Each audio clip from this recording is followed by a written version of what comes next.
Hi, everyone. You are welcome once again. Thanks for staying tuned to this channel of the message of the revelation of Jesus Christ. Thank you. Hi, hello everyone. You're welcome to this set. We're still on the message of the revelation of Jesus Christ.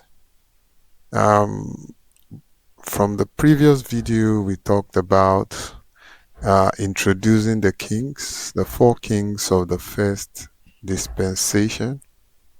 And in this video, we'll be discussing more of the other stories that will give us ideas of how the first dispensation when there are actual stories and events of the first dispensation.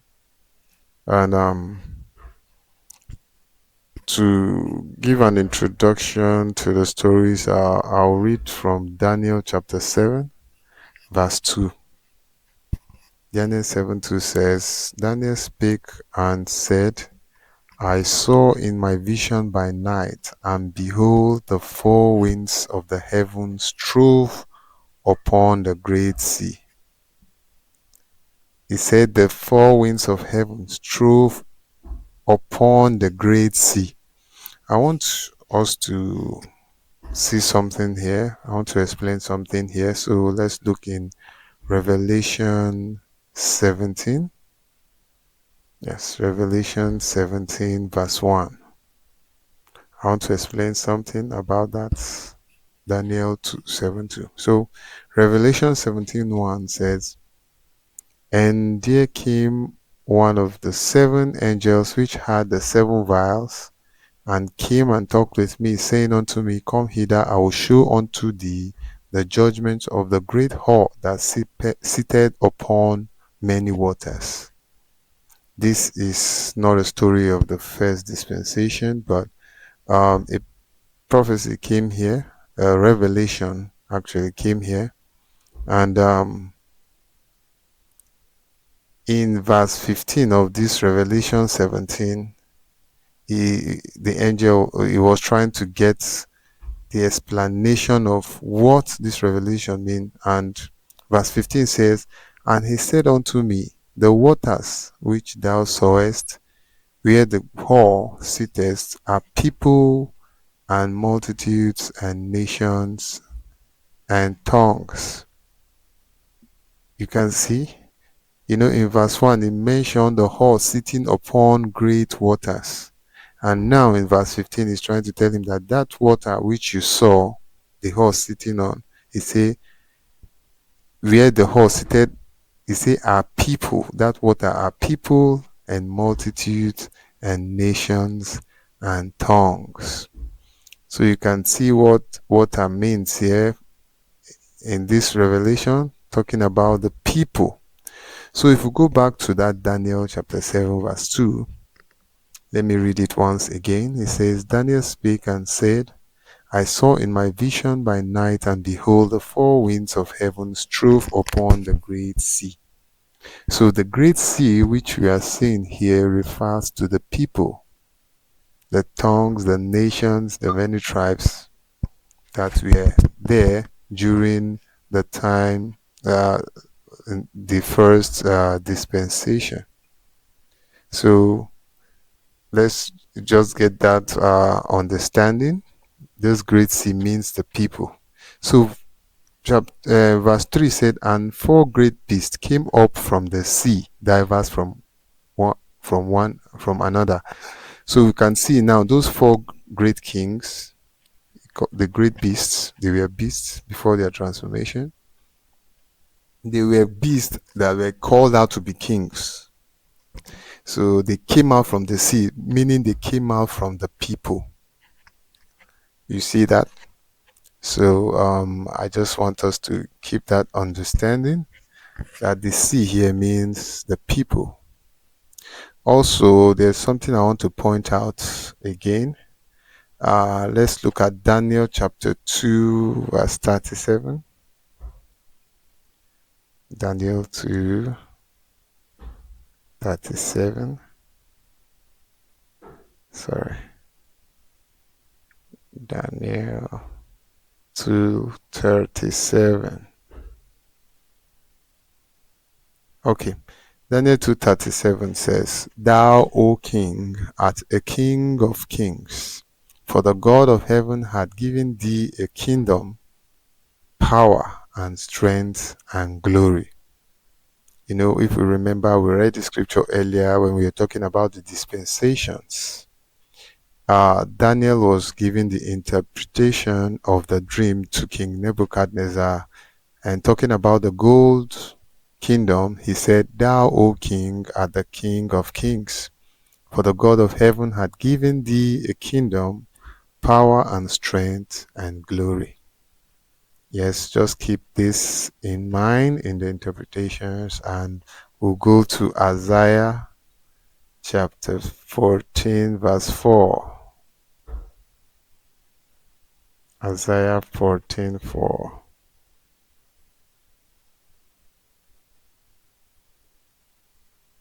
Isaiah 14:4 says, thou shalt take up this proverb against the king of Babylon, and say, how hath the oppressor ceased, the golden city ceased.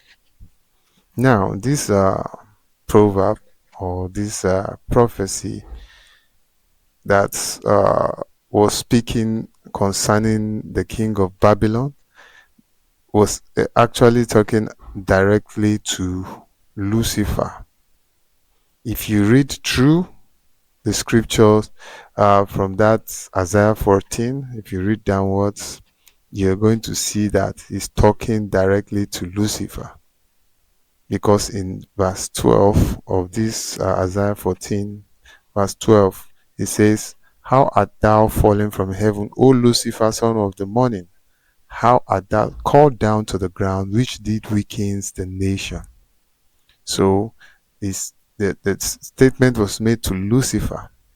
And where we read in verse 4, talking about Babylon, he said, "How have the oppressor seized, the golden city seized?" And we know Daniel said, refer Nebuchadnezzar as the king. But Daniel said something spectacular in that Daniel 2:47. He said, "Thou art the king of kings." So, meaning Lucifer as a king in the first dispensation is not just a king, he is the number one king. He's like the king among the other kings, among the four kings. You see? Yes. He is the senior king among, let's say, the head king among the four kings. I want us to keep that in mind. Yes, as we move forward. So now we'll proceed to the stories. The Since we have identified Lucifer as the first king, I would like us to look at his story in Ezekiel 28. Ezekiel 28. We read 11 to 19. Ezekiel 28, 11 to 19. It said, "Moreover, the word of the Lord came unto me, saying, Son of man, take up a lamentation upon the king of Tyrus, and say unto him, Thus says the Lord God, Thou sealest up the sum, full of wisdom and perfect in beauty." Wow. "Thou hast been in Eden, the garden of God. Every precious stone was thy covering, the sardius, topaz, and diamond, the beryl, the onyx, and the jasper, the sapphire, the emerald, and the carbuncle, and gold. The workmanship of thy tabrets and of thy pipes was prepared in thee in the day that thou wast created." Let's hold on briefly here. You can see talking about the day that he was created. That's Lucifer. You know, you can see, he said all the precious stones was made, he was his covering. You know, just imagine someone wearing all these precious stone all around his body. You know, Verse 12 even said something. He said, "Thou sealest up the sum, full of wisdom and perfect in beauty." Wow. Lucifer was built so perfect, as a perfect person, in strength, in wisdom, in beauty. You can see Lucifer was built like that to be perfect as a human, as a man in the world. He was built perfect for the world, with full of strength, full of wisdom, wisdom for the world, and full of beauty. It was beauty. So when it comes to any measurement in terms of this earthly measurement, you can see Lucifer meets every criteria 100% according to the way he was built. You know, verse 14 says, "Thou art the anointed cherub that covereth." Okay, before, let's go back to verse 13. He said, he now continued and said, "The workmanship of thy tabrets and of thy pipes was prepared in thee in the day that thou was created." Wow. Tabrets and of thy pipes. These are referring to musical instruments or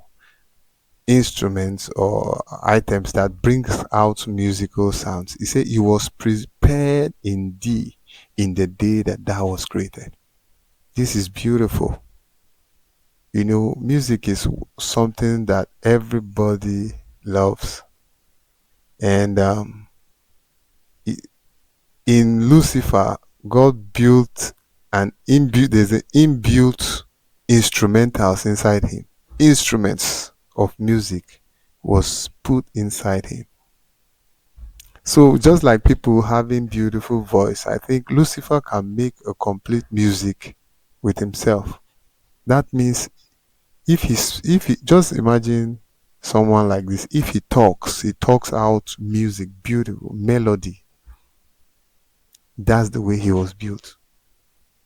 You know, if he opens his mouth to speak, because of these things that were inside of him, he speak out music. So we can say he is the best vocalist or best musician during his time also. You see. So verse 14 now said, "Thou art the anointed cherub that covereth."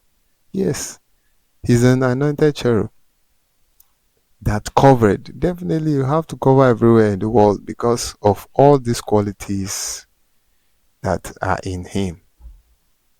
And God said, "And I have set thee so." You know, that's how God built him. No wonder he's the king among the other kings. He said, "Thou was upon the holy mountain of God. Thou hast walked up and down in the midst of the stones of fire." Wow. And you see how beautiful this is, you know. So let's just read up to 19. He said, "Thou was perfect in thy ways from the day that thou was created, till iniquity was found in thee.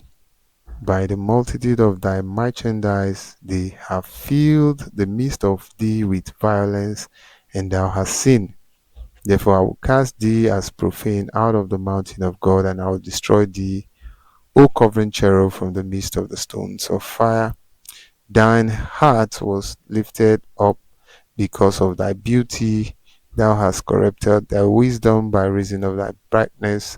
I will cast thee to the ground. I will lay thee before kings, and that they may behold thee."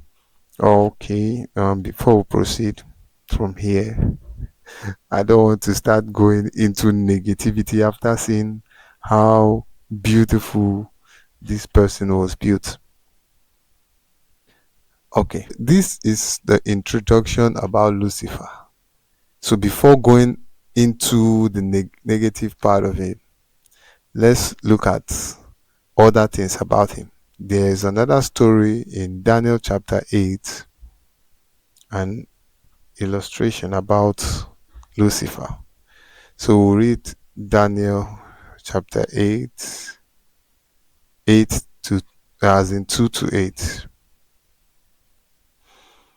Daniel 8 from verse 2.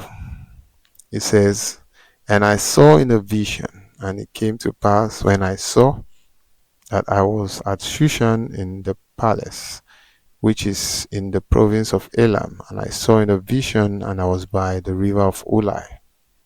Then I lifted up mine eyes and saw, and behold, there stood before the river a ram, which had two horns, and the two horns were high, but one was higher than the other, and the higher came up last." Now, this ram which Daniel saw is talking about refers to with the one with two horns, one higher than the other, refers to the relationship of death, the two other kings, which is death and Hades. In the introduction I said death is the boss over Hades. Okay, so and this ram, which is mentioned here, refers to the relationship between death and Hades. You can see he said about the horn, he said, but one was higher than the other, and the higher came up last. Okay. So he said, 4 said, "I saw the ram pushing westward and northward and southward, so that no beast might stand before him, neither was there any that could deliver out of his hand. But he did according to his will and became great." 5 said, "And I was considering, behold, an he-goat came from the west on the face of the whole earth, and touched not the ground, and the goat had a notable horn between his eyes." Now, after that, ram is talking now about a, a goat, he-goat, with a notable horn between his eyes. Okay, so and this he-goat now is talking about Lucifer. Okay, so let's move forward. Verse 6 said, "And he came to the ram that had two horns, which I had seen standing before the river, and ran unto him in the fury of his power. And I saw him come close unto the ram, and he was moved with choler against him, and smote the ram, and brake his two horns. And there was no power in the ram to stand before him, but he cast him down to the ground, and stamped upon him, and there was none that could deliver the ram out of his hand. Therefore the he-goat waxed very great, and when he was strong, the, the great horn was broken, and for it came up four notable ones towards the four winds of heaven." Okay, now you can see I said that Lucifer, death and hate were the ram, and this he-goat is Lucifer. So death and hate in the first dispensation, they were reigning, and Lucifer attacked them and took away their power. That's what this proverb or prophecy or revelation is giving us. See? And as he took their power, he defeated death and hate. He took their power, and verse 8 said, "Therefore the he-goat waxed very great, and when he was strong, the great horn was broken." He has a notable horn, and that horn also was broken. "And for it came up four notable ones towards the four winds of heaven." We are going to look at what this is talking about. We're going to look about it. But I just want you to know here that one of the events that happened in that first dispensation was Lucifer attacking the other two kings, that's death and hate, and taking away their power. He broke up their two horns. Okay, so let's keep that in mind as we proceed. That's one of the events of the first dispensation. So there are four kings, but he has taken power from these two. So what about the other one? Let's go up. Y- You can read on your own from let's read Ezekiel 30. Ezekiel 30, 22 to 24. Ezekiel 30. Or before Ezekiel 30, I want us to read Hebrews chapter 2, verse 14b. Hebrews 2, 14b. So, Hebrews chapter 2, verse 14b.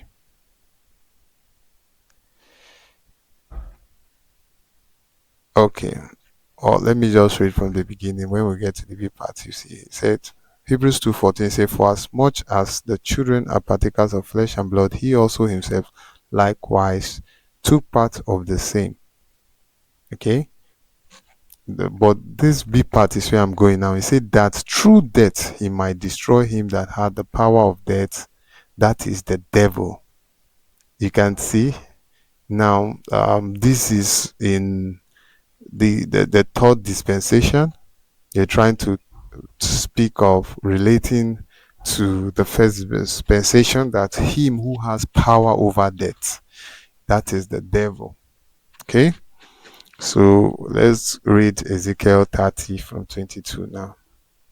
Ezekiel 30, 22 to 24. Okay. Ezekiel 30, 22 said, Therefore, thus says the Lord God, Behold, I am against Pharaoh, king of Egypt, and will break his arms, the strong and that which was broken, and I will cause the sword to fall out of his hand, and I will scatter the Egyptians. You can see he said he will make the sword to fall out of his hand. This is because Egypt represents death.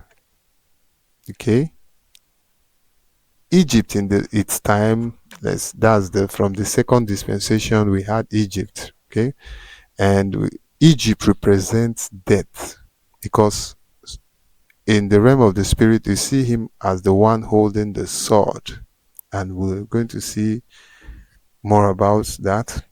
No, but Egypt is representing death.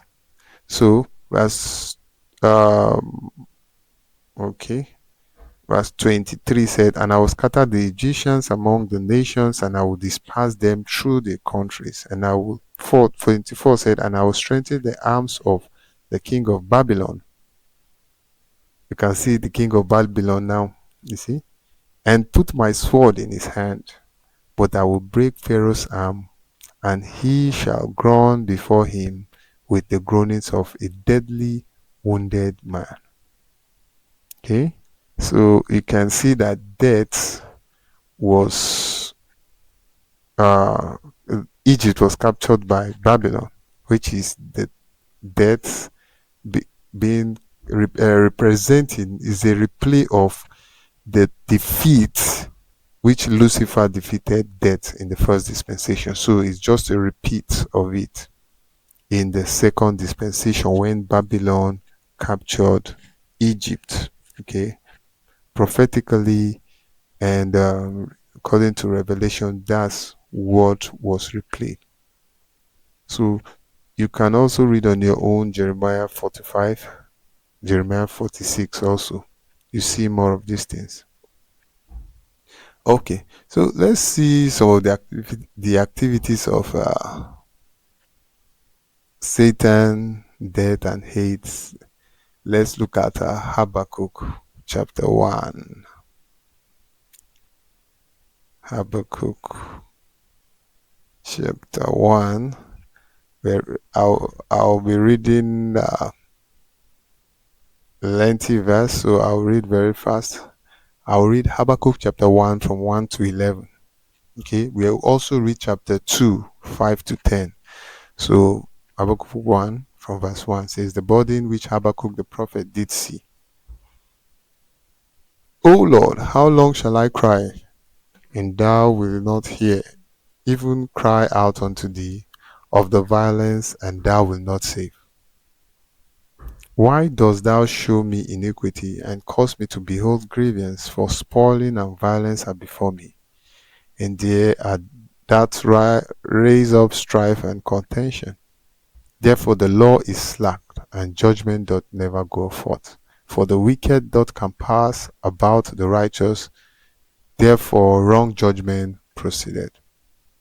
5. Behold ye among the heathen, and regard the wonder marvelously. Now, the from 2 to 4, it was Habakkuk praying to God. And from verse 5 now, hear the response. According to his, he was saying, why is it all this violence? Why is it all this struggle that he's seeing? So let's read the response of God now from verse 5 to 11. It says, behold ye among the heathen, and regard and wonder marvelously, for I will work a work in your days which you will not believe, though it be told you. For lo, I raise up the Chaldeans, that bitter and hasty nation, which shall march through the breadth of the land to possess the dwelling place that are not theirs. These Chaldeans is talking about Hades, those that have dominion, capturing, and they say possess the dwelling place that are not theirs. They are terrible and dreadful. Their judgment and their dignity shall proceed of themselves. Their horses also are swifter than the leopards, and are more fierce than the evening wolves. And their horsemen shall spread themselves, and their horsemen shall come from far. They shall fly as the eagle that hasted to eat. They shall come all for violence. Their faces shall sob up at the east wind, and they shall gather the captivity as sand. And they shall scoff at the kings, and princes shall be scorned unto them, and they shall deride every stronghold. For they shall heap dust and take it. Then shall his mind change, and he shall pass over and offend, imputing his power unto his God. Now, this response of God now to Habakkuk is telling him that why you are seeing so much wickedness is the work of this of Hades. Mentioning, he's talking about, he said, God is saying, I've raised up the Chaldean. The Chaldean represents the spirit of Hades. And you can see his activity, how terrible and dreadful it is. Taking people captivity with so much violence. So this is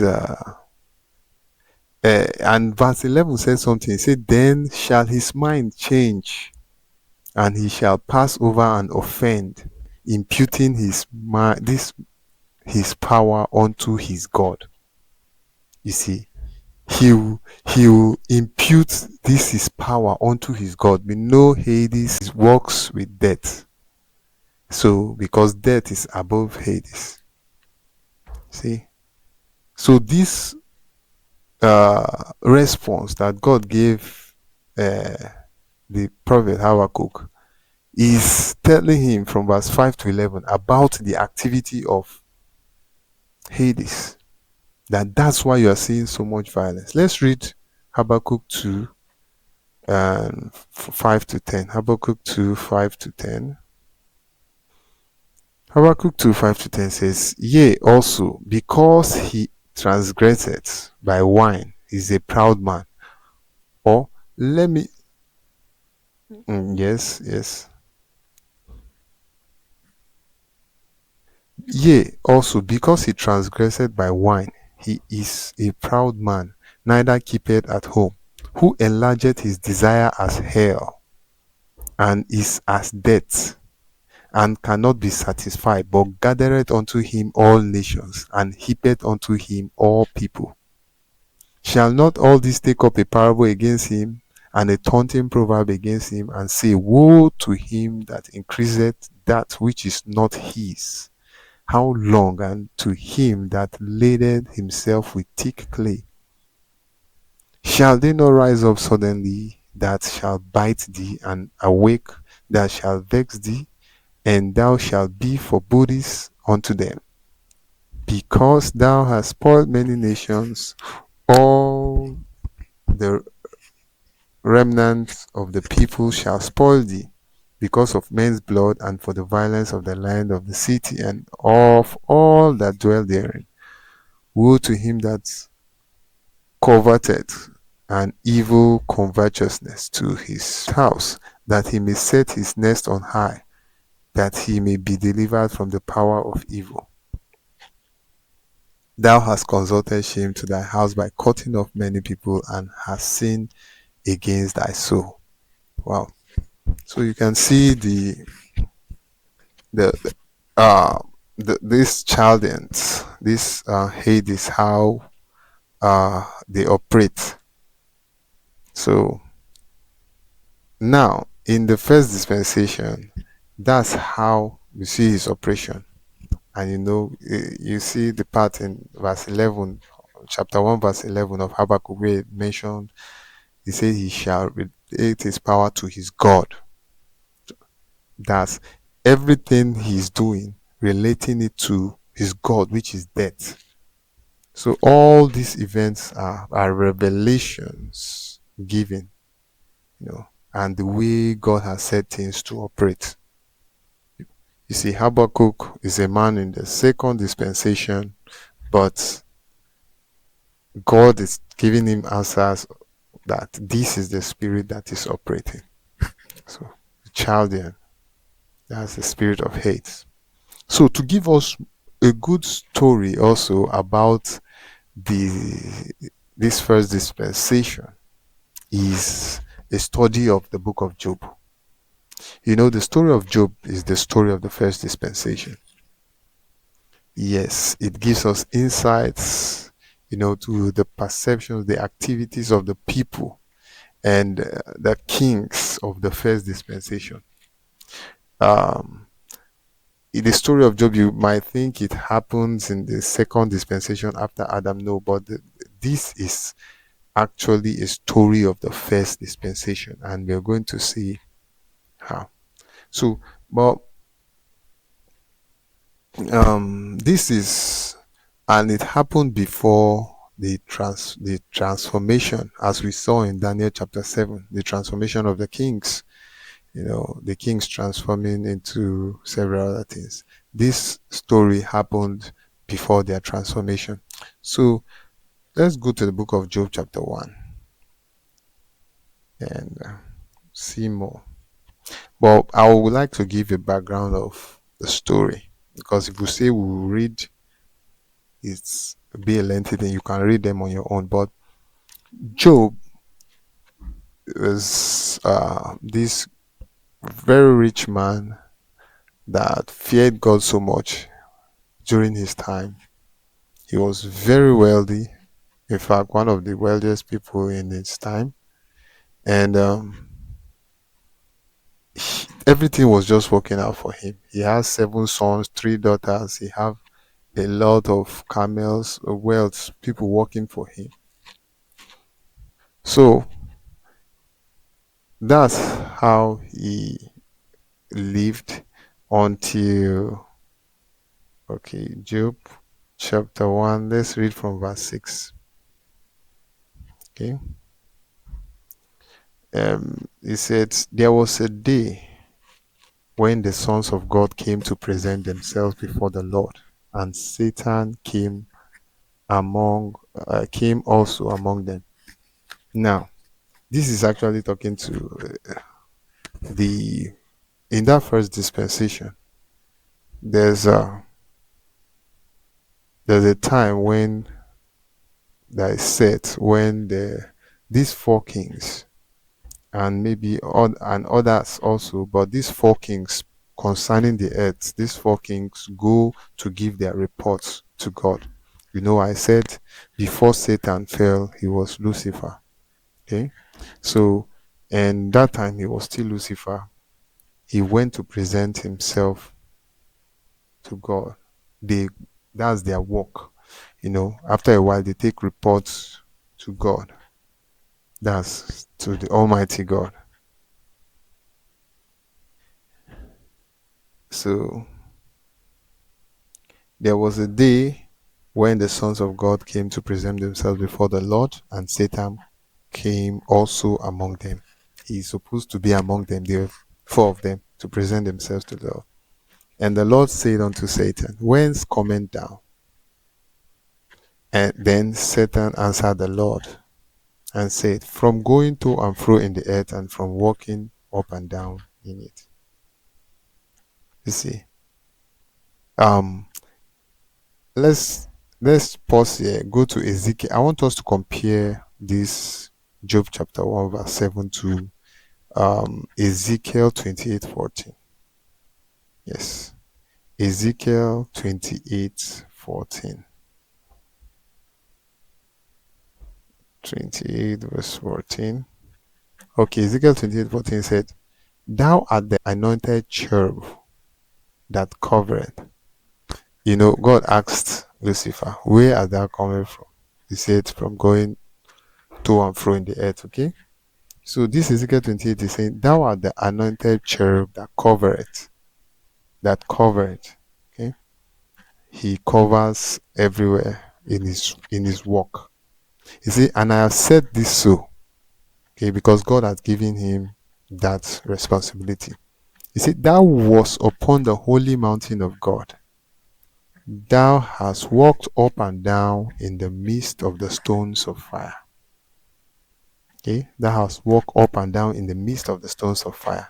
Going back to the Job 1:7, he said, and then Satan answered the Lord and said, From going to and fro in the earth, and from walking up and down with it. So, walking in the midst of the stones of fire represents Satan walking in the midst of God's. The stones of fire is, the people. God gave the kings work. Their job is with the people. The people are the stones of fire that Ezekiel is talking about. You can see when God asks Satan, From whence cometh down? He said, From going to and fro in the earth, and from walking up and down in it. Yes, from doing his job. That's the response. Okay. So you can see is where in Ezekiel 14 talking about him walking up and down in the midst of the stones of fire. It's talking about him going to and fro in the midst of the people where God has sent him. Okay, let's continue. Verse 8, that's Job chapter 1. They shall bring thee down to the pit, and thou. Okay, sorry. Let me go back to Job. Job chapter 1, verse 8.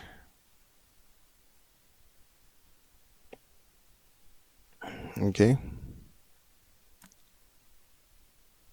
Okay, Job chapter 1, verse 8 said, And the Lord said unto Satan, Hast thou considered my servant Job, that there is none like him in the earth, a perfect and an upright man, one that feareth God and escheweth evil? God was asking him, Have you considered Job? He's a man that fears God and escheweth evil, an upright man.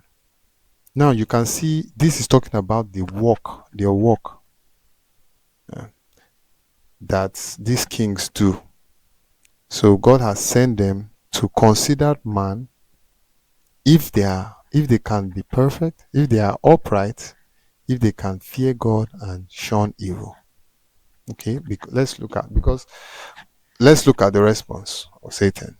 He says, Then Satan answered the Lord and said, Doth Job fear God for nothing? Hast not thou made an hedge round about him, and about his house, and about all that he had on every side? Thou hast blessed the work of his hand, and his substance is increased in the land. Okay? You can see the way he feels. He said, this one, why he's like that is because you have you have put security around him. You have put an instruction that no evil can touch him. So, and apart from you have blessed him in everything he do, he's blessed. He's seeing good things. So why will he not be happy because you have given him something? You see, verse 11 says, but put forth thy hand on now and touch all that he had, and he will cause thee to thy face. Imagine what Lucifer is recommending to God. He said, since you think he's perfect, he fears God. He said, touch what he has. Men love their properties. They love what they have. So he said, touch it, collect it, and see if he will not get angry with you. See, he was recommending to God. He was just performing his duty. Now you should keep in mind is that Ezekiel. He said Ezekiel 28, I think verse 14 is no, verse 15. He said, thou was perfect in thy ways from the day that thou was created till iniquity was found in thee. Talking about Lucifer. God said he was perfect in his ways. So even at this moment, making this suggestion, he's still perfect. He's doing his job strictly. Concerning the world, concerning God built him perfect for everything concerning this world, his world. So he was doing everything, perfectly according to the plan, according to how he should. So even making this suggestion is, he has taught it wisely. I touch him, So, and the Lord said unto Satan, behold, all that he hath is in thy power. Upon him, only upon himself put forth not thy hand. So Satan went forth from the presence of. So God now told Lucifer that, okay, everything you think he has is in your hand. You can take them, but don't touch his life. Don't touch anything, his body. Just since you say men like their properties, okay, go and collect, do anything you want to him. Let's see if he will still be that upright. This is the way they do to men in the earth. That's the activity. You can see now the activities of the kings. God has brought them up to make them lead to do these things. And the summary of the story is this. Job lost not just his properties, his children. You can see. He lost everything that he had, that he has acquired. His properties. Now, you remember, God gave Lucifer the go-ahead. So he went to perform his work. Because in a place, he said some people attacked Job's servants and took his horses. Now, you may think they just came and do that wickedly. No. Satan inspired their heart to commit such an evil. And they went forward and did that evil. When we see things happen, there are things that happen. You don't know where, but we can see here in Job that Satan and Lucifer went to inspire wickedness in the heart of those men so that they would destroy Job's property. He even controlled nature. Let's just look. Let's read some of these things that happened to Job.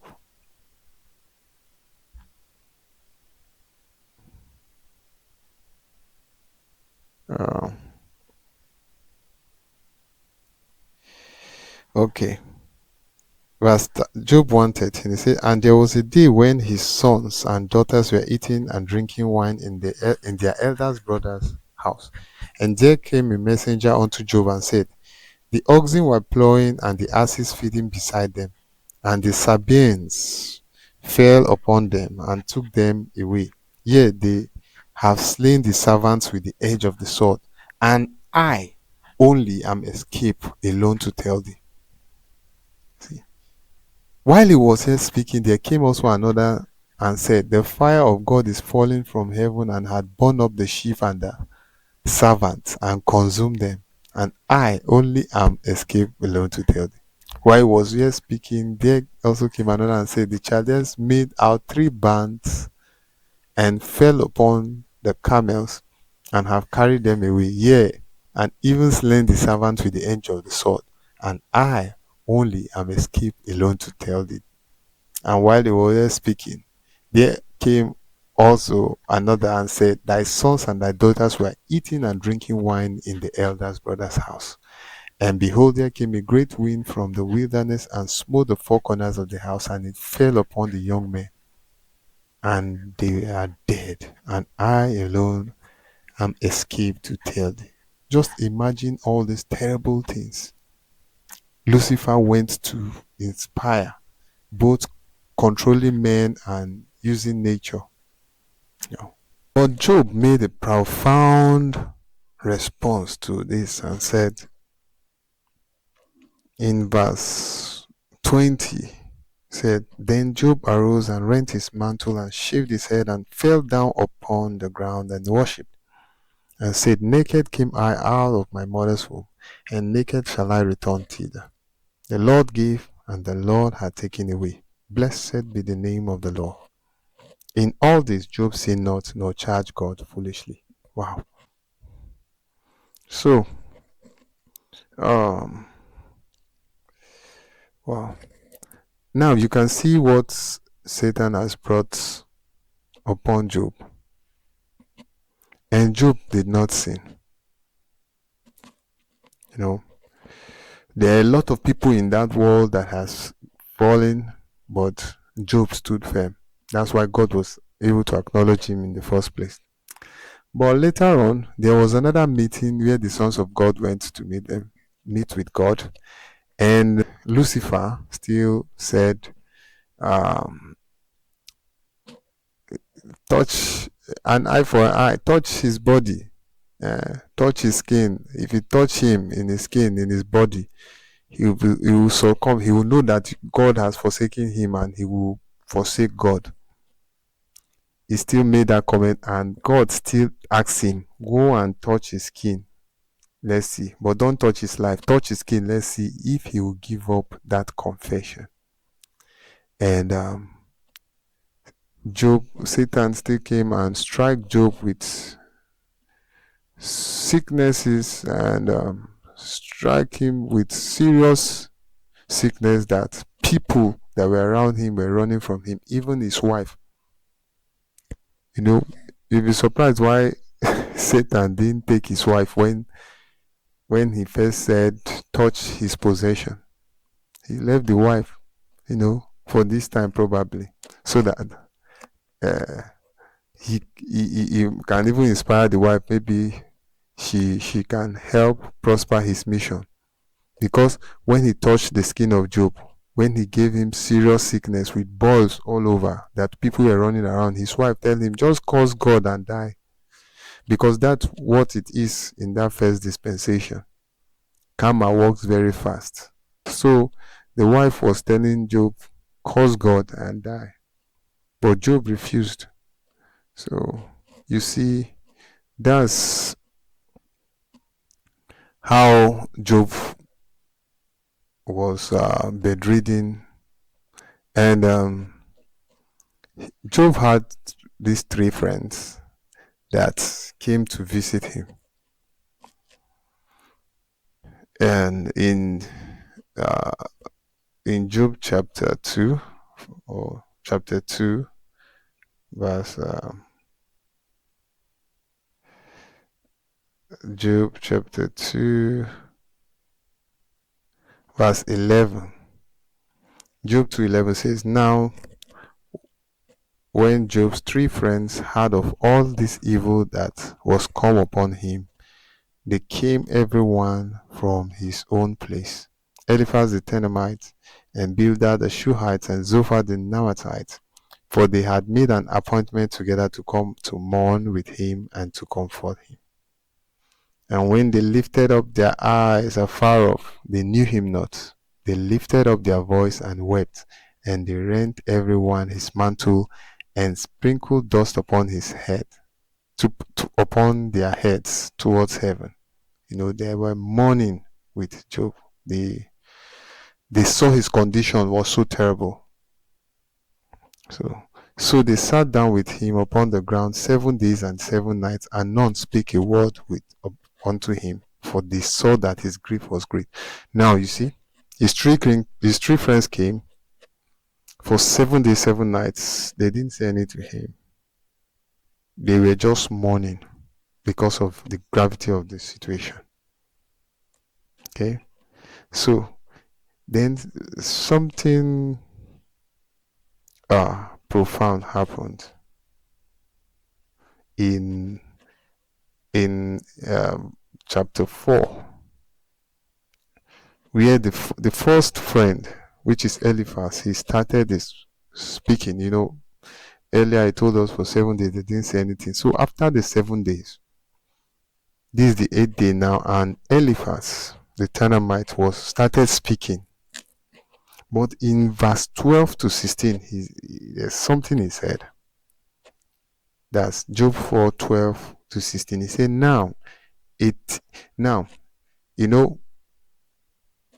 they stayed 6 days. Now, he said, now a thing was secretly brought to me, and mine ear received a little thereof. In thoughts from the visions of the night, when deep sleep falleth on men. He was trying to give his experience the previous night. Eliphaz the Temanite. 13 says, in thoughts from the visions of the night, when deep sleep falleth on men, fear came upon me, and trembling, which made all my bones to shake.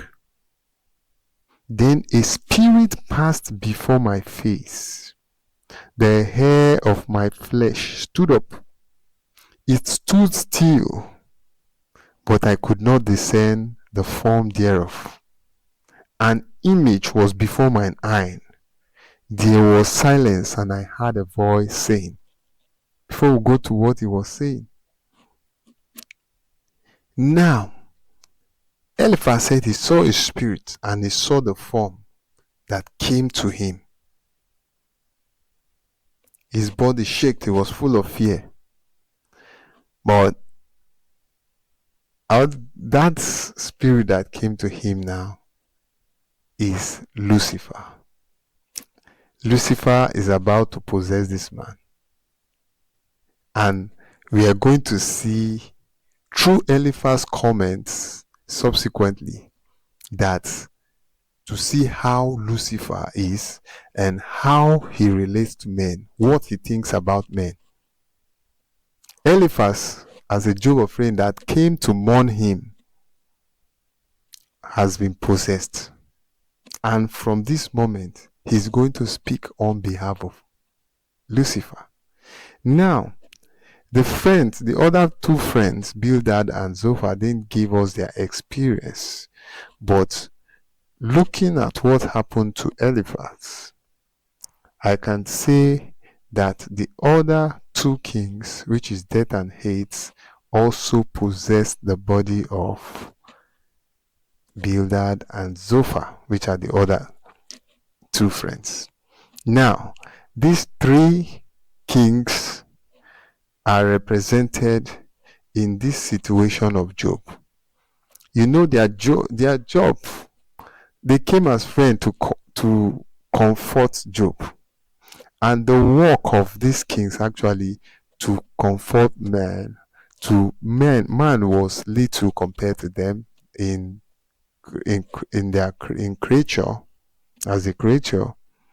So, but and their job is to walk within men. Now, their comments later on will give us how these kings feel about the people that God has given to them. So if you read through, you are going to see their perceptions about men. If you read from this same chapter 4, from verse 18 to 21, he said, okay, I stopped in verse 16 earlier, where he said, I stood still, but I could not discern the form thereof.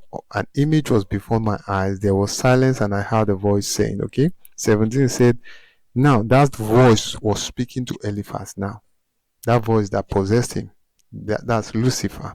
He said, shall mortal man be more just than God?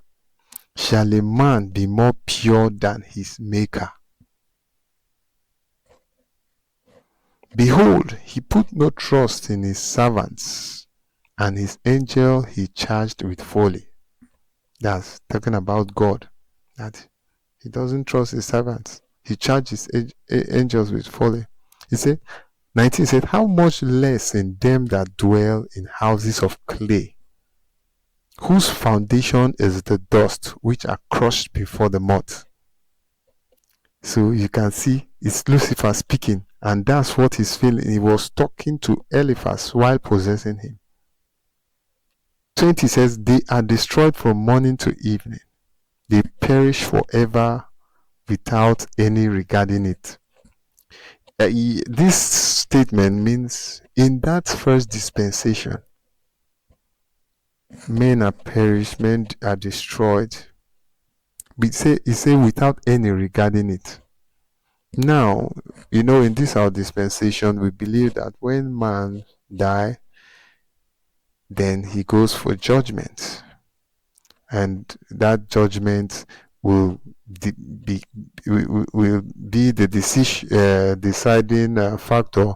Either he goes to heaven or hell. Now, but for the first dispensation, there's no decision like that. If man is going to face judgment, there's nothing like that. So he's trying to say, they say they are destroyed from morning to evening. They perish forever without any regarding it. Doth not their excellency which is in them go away? They die even without wisdom. Let's see chapter 5 verse 1. He said, call now, if there be any that will answer thee, and to which of the saints wilt thou turn? That means, he said, which of the saints wilt thou turn? That is, he was speaking to Eliphaz or Job. He's saying, which of the saints, which of these kings? That means the people, they know the existence of the king, of the saints, of these four kings. They know them, because he's asking them, to which one of them now are you going to turn to for help? You need help. He said, call now, if there be any that will answer thee, if any of them will answer you, and to which of these saints will you turn to? Then he went forward and made all that, for wrath killeth the foolish man, and envy slayeth the silly one. I have seen the foolish taking root, but suddenly I cause his habitation. His children are far from safety, and they are crushed in the gate. Neither is there any to deliver him. I told you, their works. You see how they walk, the four kings walk. And this communication of Zophar, you will see that is talking to, is Lucifer speaking with his authority and his position. Not just the friend of Job, that is Eliphaz, it's Lucifer now talking to him. And you see how he feel about men, that men are nothing. Then how will man carry themselves to be something? You see. Let's also let's turn quickly to Ephesians chapter 2. Ephesians 2:2. Ephesians 2:2 says, wherein in time past you walked according to the course of this world, according to the prince of the power of the air, the spirit that now worketh in the children of disobedience. Okay, Paul was talking about the other dispensation, the past dispensation. You see, where he said, where you walked according to the course of this world, according to the prince of the power of the air, the spirit that now worketh in the children of disobedience. You can see possessing people to the spirit possessing people to make them live the kind of life they're living. No. So that's happened to Eliphaz.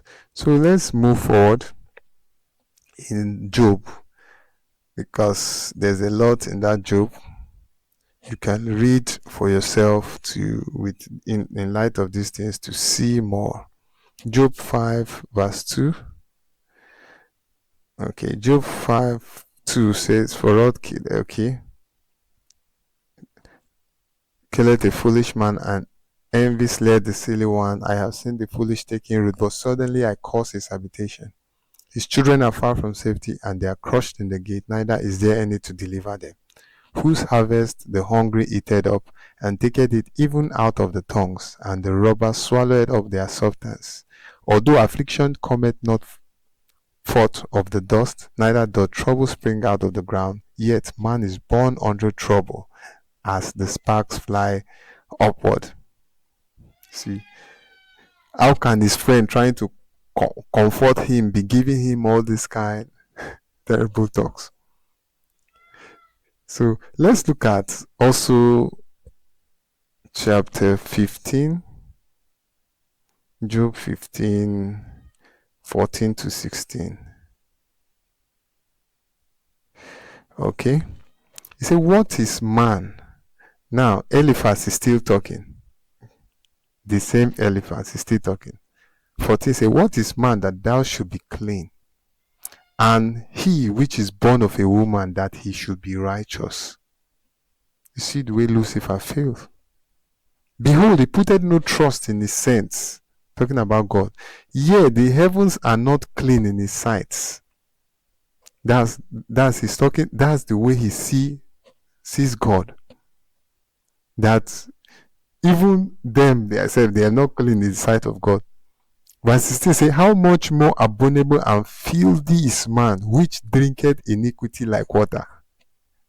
If he was, look at the way he's built, so perfect. If person like him with full of wisdom, God will not consider him, as in put no trust in him. You see, that they are not clean. If he's not clean, him with all the way God built him, how much man? You see the perception now, how they feel about man. Let's also look chapter 25, 1 to 6. Bildad is the one talking here.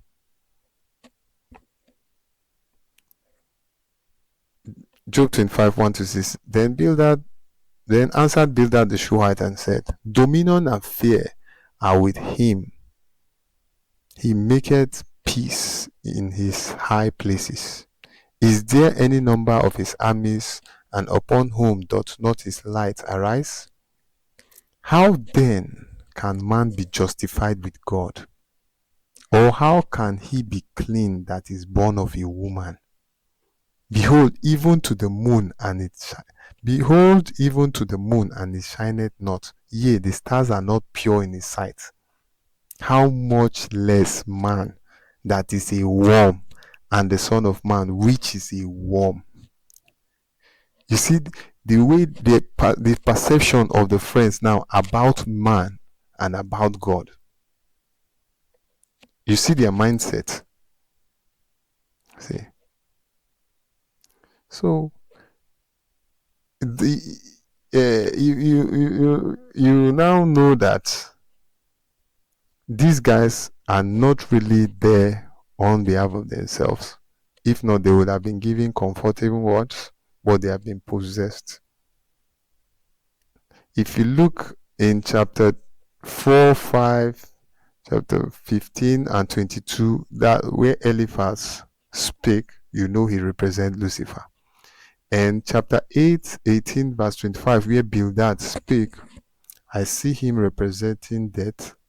And Zophar in chapter 11 and chapter 20, I see him representing the man of captivity, which is Hades. So you can go through the scripture and you see more. So before we move further, because we are going to also see the fourth king in this book of Job. So, but I want us to examine this word, wisdom. Okay? You know, Ezekiel 28 verse 12 told us that Lucifer was made perfectly in wisdom.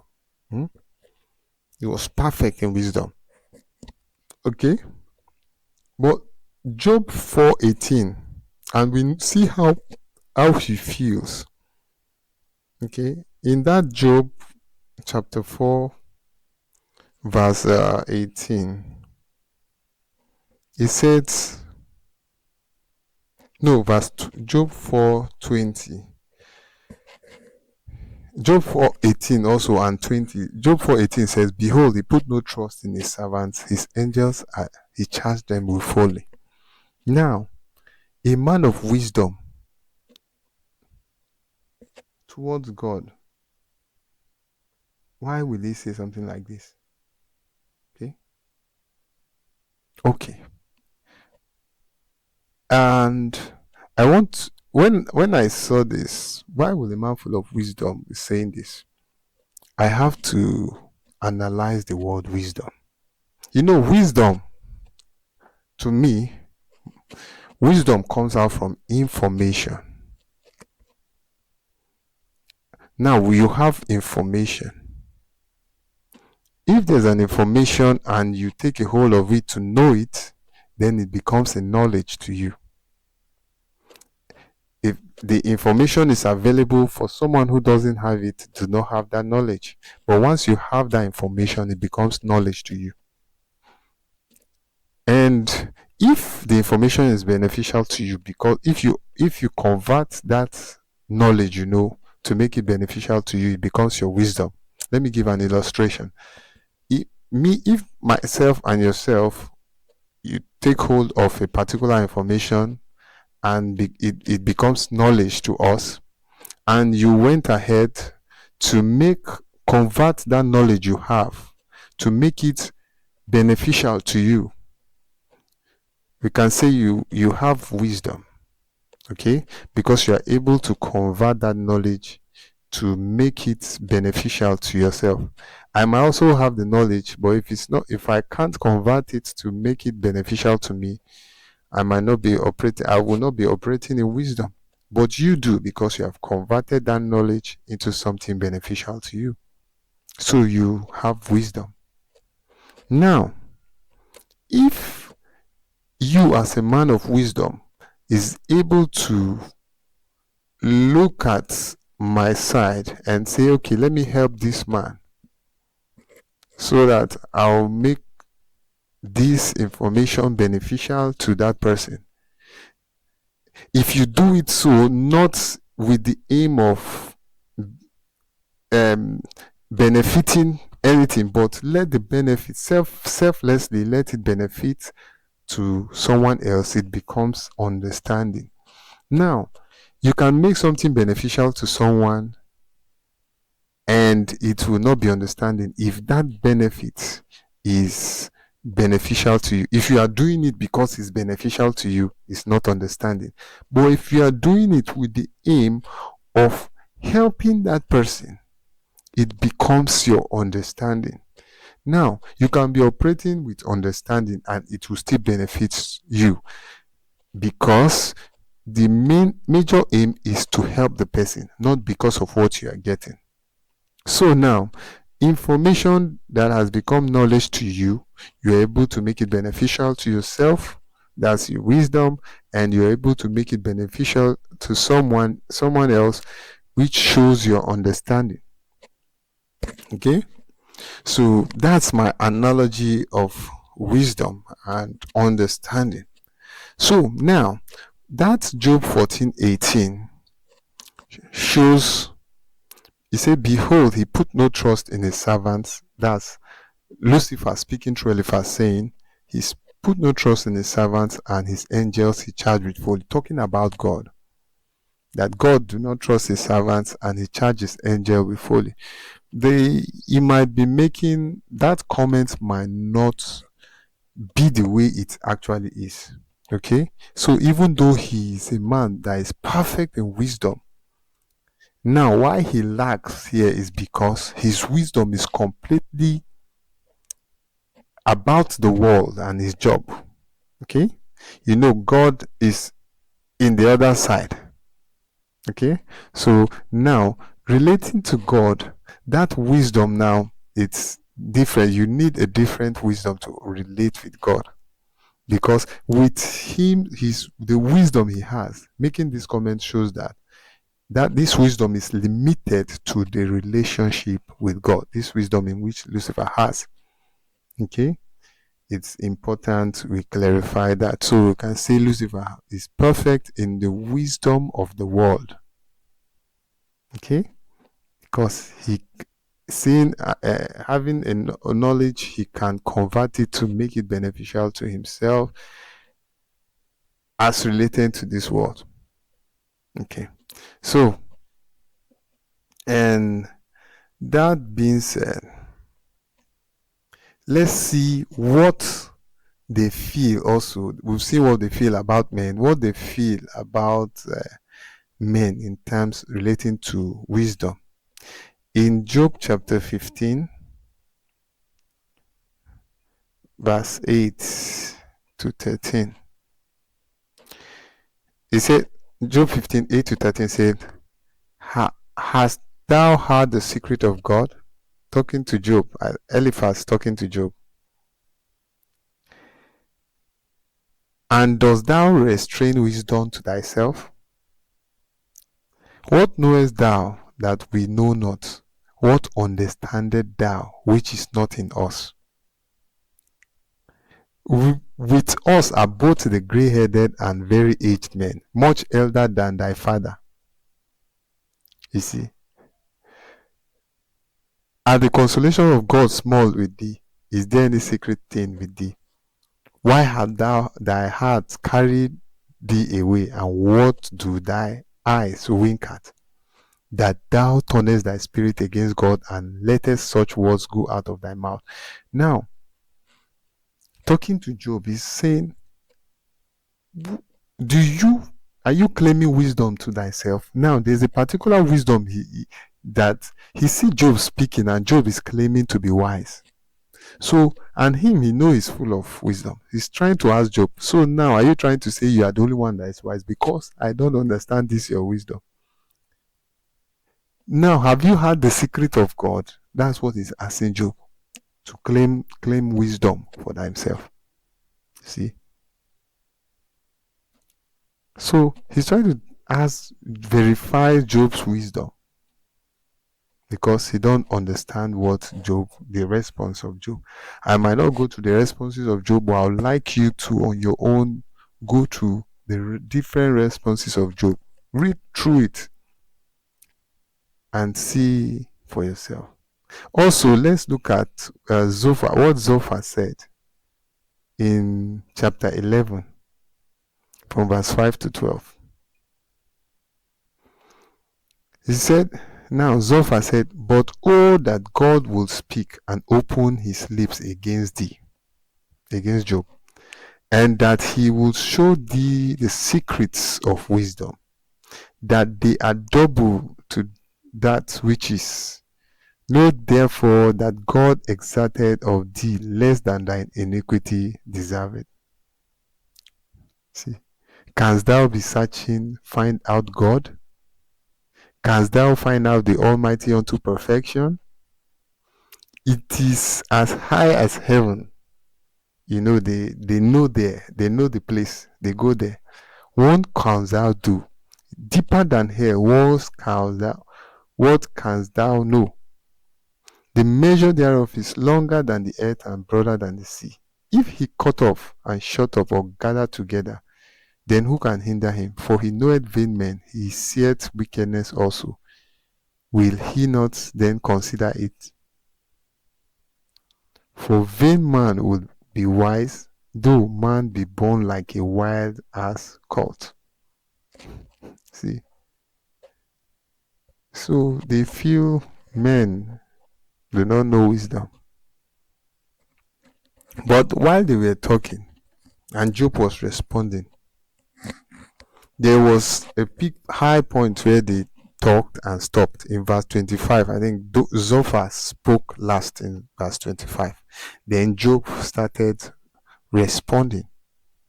But when Job was responding, there was an interlude, there was a break, because in chapter 28, this is not Job speaking, but there was just like an advertisement, an interlude that was added to us that spoke about wisdom.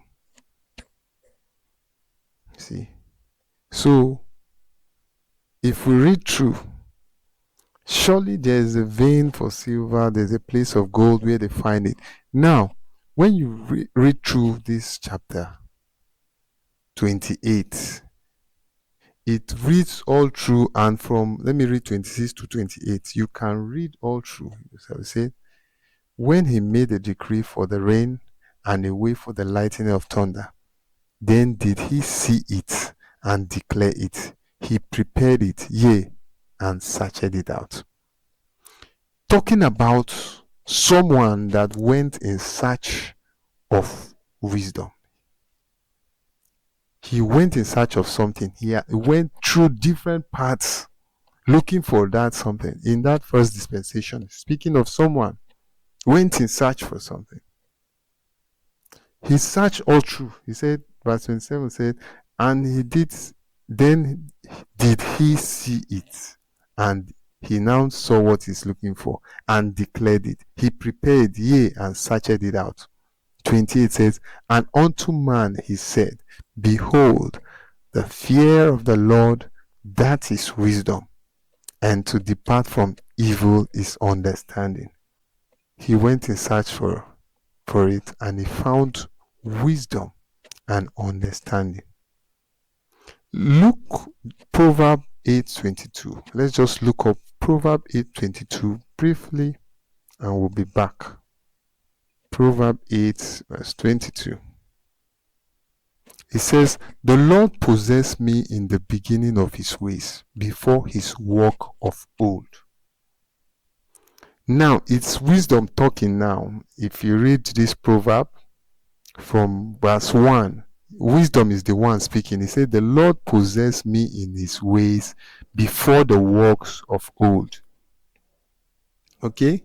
So, he was someone's seed and possessed him and took possession of it. Okay?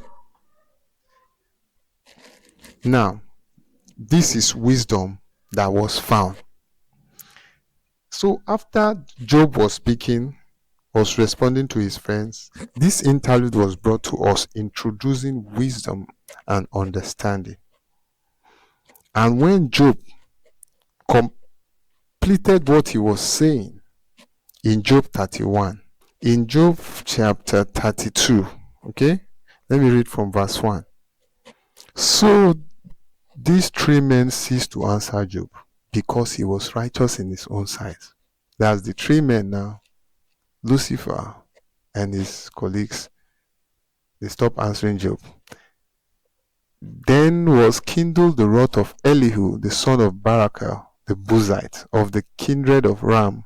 Against Job was his wrath kindled, because he justified himself rather than God. You see, Elihu now was introduced to us.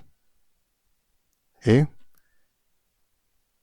Verse 3 said, also against his three friends was his wrath kindled, because they had found no answer, and yet had condemned Job. You see, he was also angry with his friends, with the three friends, because they condemned Job and they could not give him the solution, answer he needs. Verse 4 said, now Elihu had waited till Job had spoken, because they were elder than he.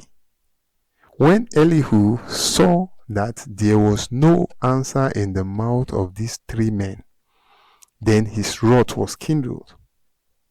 And Elihu the son of Barachel the Buzite answered and said, I am young, and ye are very old, wherefore I am afraid, and does not show you mine opinion. I said, days should speak, and multitude of years should teach wisdom. But there is a spirit in man, and the inspiration of the Almighty giveth them understanding. Wow, hallelujah. There's a spirit in man, and the inspiration of the Almighty giveth them understanding. Great men are not always wise, neither do the aged understand judgment. Therefore I said, hearken to me, and I will show mine opinion. Behold, I waited for your words, I gave ear to your reasons, while ye searched it out what to say. Yea, I attended unto you, and behold, there was none of you that convinced Job, or that answered his words. You know, reading back to that verse 8, he said, but there is a spirit in man, and the inspiration of the Almighty giveth him understanding. I feel he's trying to say something, underline it. You know, I said Lucifer possessed Eliphaz, and the other friends also were also possessed with the other two kings. Now to Elihu, because of the way he is going to speak, you will see that he has been possessed by the fourth king. That first king, the first king we talked about in the introduction of the kings, that one that changed from beast into a man. Okay, he is the one that possessed Elihu. With the way Elihu is speaking, you see what is about to answer Job, and also to respond to his friends, because they could not give Job the solution. Let's read in chapter 32, 12 to 13. Job 32, 12 to 13. 12 said, yea, I attended unto you, and behold, there was none of you that convinced Job, or that answered his words, lest he should say, we have found out wisdom. You see, lest they will say they have found out wisdom. You can see wisdom has been a question, but now he said these people, none of them should claim that they've answered Job, lest they would have said they have found wisdom. God trusted him down, not man. See, now he had not directed his words against me, neither will I answer him with your speeches. Talking to the friends now. Okay, Job has not directed his words to him, so he will not answer them with the same way they spoke. They were amazed. They answered no more. They left off speaking. See. So let's move to chapter 33. Job 33, 31 to 33. There's a lot in this 31 to 33. He said, mark well, O Job, hearken unto me. Hold thy peace, and I will speak. If thou hast anything to say, answer me, speak, for I desire to justify thee. If not, hearken unto me, hold thy peace, and I shall teach thee wisdom. You see? Now, this is the person who went in search for wisdom and found it and possessed it. Wisdom and understanding towards God. Okay? So you can see now that that call of wisdom, that introduction of wisdom in that interlude in chapter 28, brought about the appearance of Elihu to speak in wisdom. Let's see what he said about himself. Let's look at Job 36, verse 4. Let's just see something about him. Job 36, verse 4. He said, "For truly my words shall not be false. He that is perfect in knowledge is with thee." You see, he's someone who is perfect in knowledge. You can see one of his built. He's built with perfect knowledge. You see. Also, in that 33, if you read, there's something I want us to see in that Job 33. What he feels about man. Okay. Job 33. I'll read from 8. I'll read from verse 8 and I'll read fast because it's a bit long. Job 33, 8 says, "Surely thou hast spoken in my hearing, and I have heard the voice of thy word, saying, I am clean without transgression, I am innocent, neither is iniquity in me. Behold, he findeth occasions against me, he counted me for his enemy. He putteth my feet in the stocks, he marketh all my paths. Behold, in this dost thou not are not just. And I will answer thee that God is greater than man. Why dost thou strive against him? For he giveth not account of any of his matters. For God speaketh once, yea, twice, yet man perceiveth it not." Now, hear what he's going to say here. "In a dream, in a vision of the night, when deep sleep falleth upon men in slumberings upon the bed, then he openeth the ears of men and sealeth their instruction." You see, almost this same thing that happened to Eliphaz, being possessing of men. That's what he's saying here. He said, how they possess men now. He said that he may withdraw man from his purpose and hide pride from man. He keepeth back his soul from the pit and his life from perishing by the sword.